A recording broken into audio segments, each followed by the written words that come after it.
মিশু, আপনাকে ধন্যবাদ। দোসরা জুন বিশ্বকাপ শুরু হলেও বাংলাদেশি দর্শকদের বিশ্বকাপ শুরু হচ্ছে আগামীকাল ভোরে ডালাসে বাংলাদেশের বিপক্ষে মাঠে নামবে শ্রীলঙ্কা বিষয়ে কিছু বলতে চাই। শ্রীলঙ্কা কিন্তু এর আগে একটি ম্যাচে মুখোমুখি হয়েছিল সাউথ আফ্রিকার।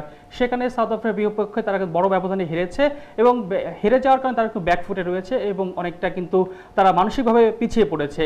আপনাকে জানিয়ে রাখতে চাই যে বাংলাদেশ যদি এই সুযোগটা কাজে লাগাতে পারে তাহলে কিন্তু তারা আগামী ম্যাচে ভালো করবে।